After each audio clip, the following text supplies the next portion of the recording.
The data type number in JavaScript is used to represent both integers and floating point numbers. Let's try to define some values of type number. So let a equals 3, let b equals 3.5, and the result will be a plus b. And let's add result to watch, and we get 6.5. JavaScript allows us to perform all basic mathematical operations like addition, subtraction, multiplication, and division.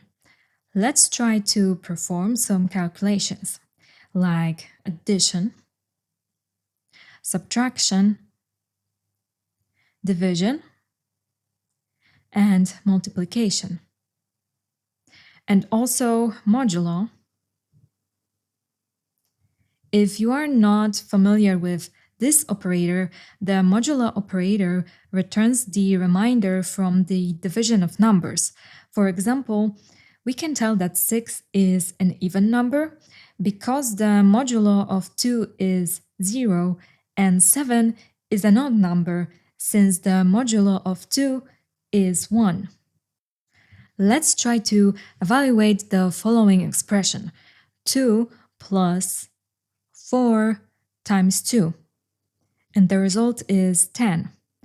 Let's remember that operators have precedence just like in math, so multiplication and division operators have higher precedence than addition and subtraction. We can also perform comparisons on numbers like so. 5 equals 5. We get true because 5 equals 5. Let's check if 6 is bigger than 5.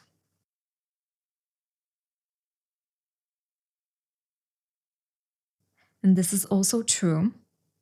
Now, let's check if 10 is smaller than or equal to 5.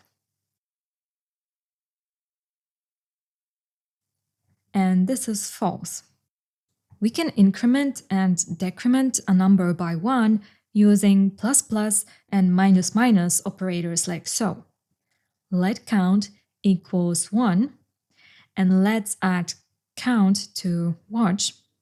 Count plus plus, and now we can see that count is 2, count minus minus, and count is 1 again.